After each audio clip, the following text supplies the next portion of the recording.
Welcome back in, everybody, to the Auburn Undercover YouTube channel.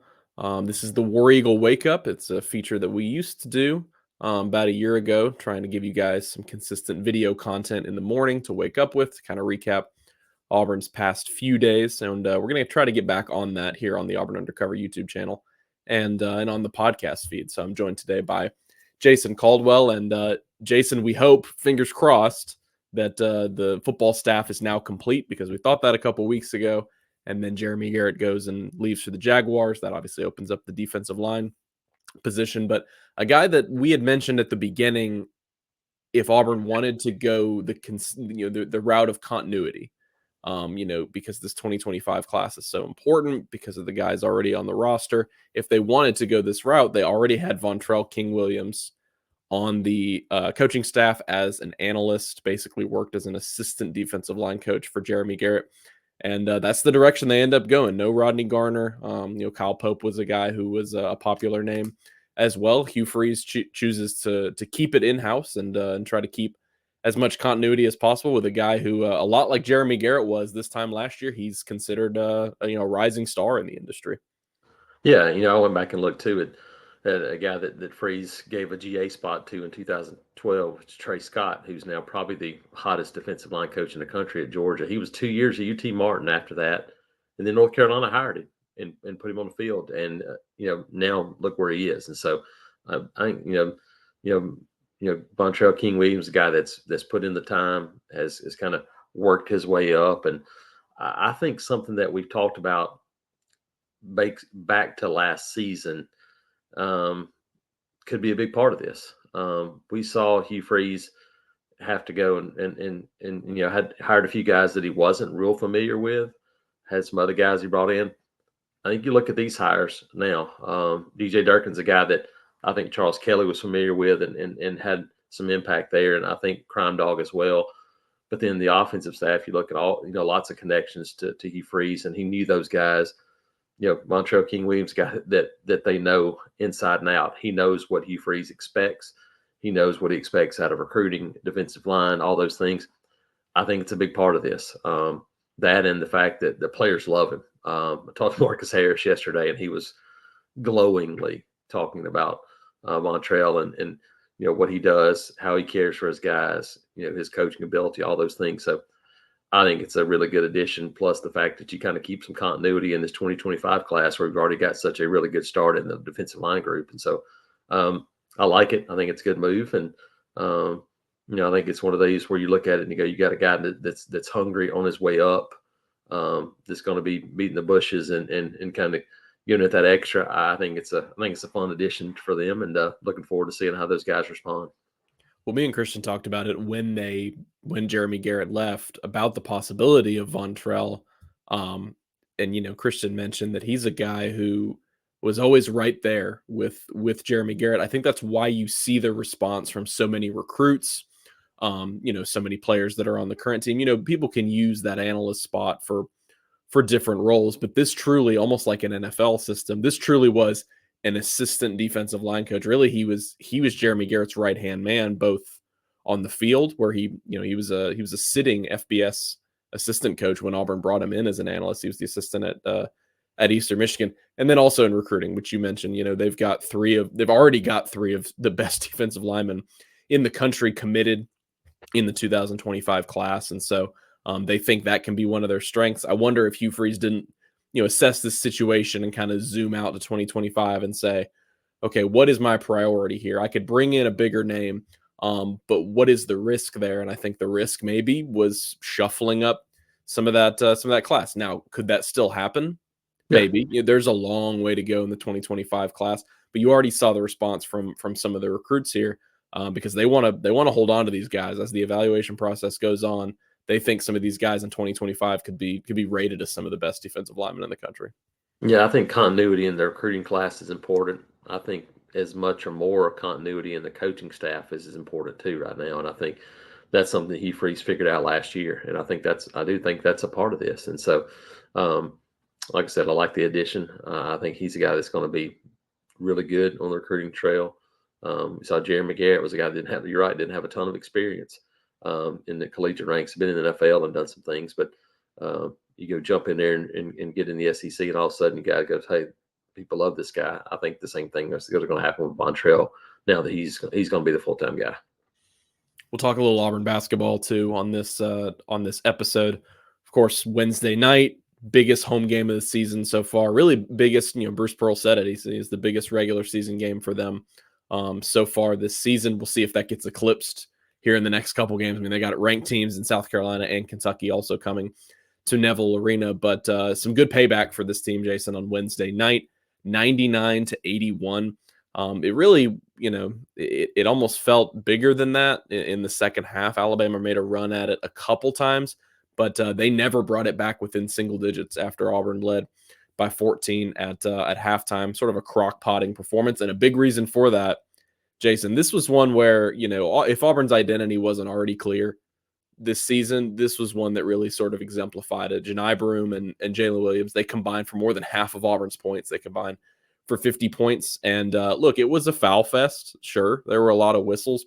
But Bruce Pearl said it after the game, they were climbing all over those guys to try to stop them because Alabama just didn't have the size. He said the calls on Auburn on the other end were good calls as well because they were trying to keep up with the guards. At the end of the day, they make a program record 40 free throws in this game. They go 40 of 50 from the foul line. And I thought that also, touched on an area of improvement. Look, I don't think last year's team would have been capable of doing that. And Broome and Williams, 9 of 11 and 9 of 10 from the foul line, respectively. You get that out of your big guys. That's a really big deal. But another quad one win for Auburn. Technically, it's their highest rated win of the season because of how much the metrics like Alabama.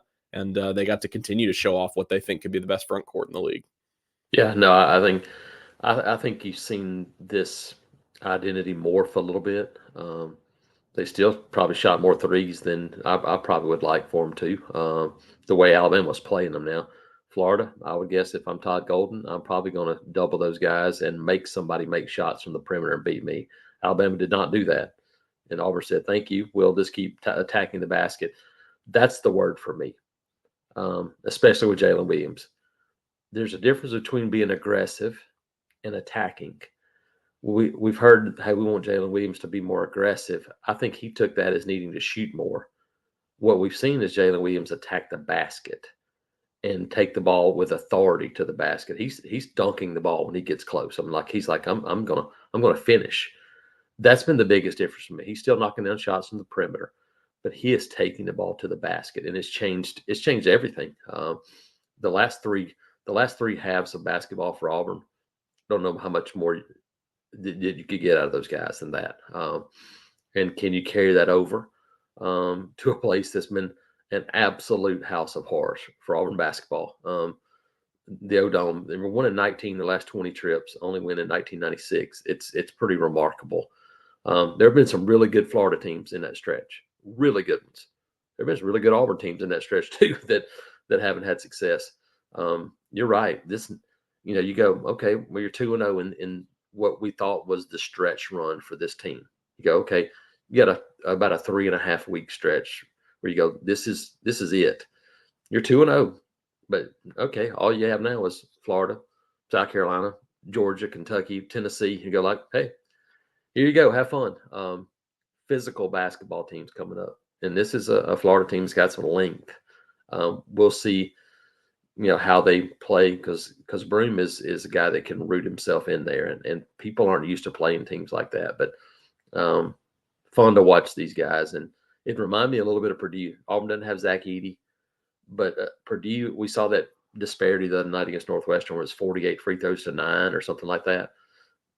Auburn, if they continue to do what they're doing, they're going to continue to get to the free throw line because teams are going to have issues trying to keep them out of the paint. Yeah, and I mean, it's such a credit to Janai Broome. I mean, there's nobody else that you can point to other than his work in the offseason. I mean, he was a 56% shooter last year. He goes 6 of 16 in the NCAA tournament game when they lose to Houston. He's shooting, I believe, 83% now in SEC play from the foul line. It used to be last year, Jason, when he got a 2-for-2 trip. That was a really big deal. Yeah. And now he's making 4 out of every 5 shots from the free throw line, 9 of 11 in their biggest game. I mean, it's a huge difference. It is. I remember this summer going out to a couple of scrimmages where they're out there playing, and they have that time where they have a little bit of time on the court. and they would play like 3-on-3 kind of games or whatever. And to win the game, they said, "Look, you got to step at the free throw line and make a free throw. It doesn't. You might have already scored the winning basket, but this does not count unless you go make a free throw. And if you didn't make a free throw, they took the points off the board. That was ingrained in them to make clutch free throws. It's absolutely been something they've worked on, and we've seen it pay off. Yeah, well, it's pretty much Rupp and Florida that are the two places that since Bruce Pearl got here, they've conquered pretty much everywhere else. They had a really bad streak in Tuscaloosa that they've been able to work out a little bit. They won, I think, 3 in a row at Tennessee before last season. And so you mentioned, I mean, you sent me the stat earlier this week, and my jaw kind of dropped. I mean, one in there, is it 1 in 19? So one One for in their last 19. 20. Yeah, At, 1 in 19. It's remarkable. It is, and so um, this will be a big game. We've seen this is a Florida team that is right there in terms of NCAA tournament. This would be a massive. Well, they've already beaten Kentucky on the road. If you beat Auburn at home, then if you just hold serve the rest of the way, you're going to be an NCAA tournament.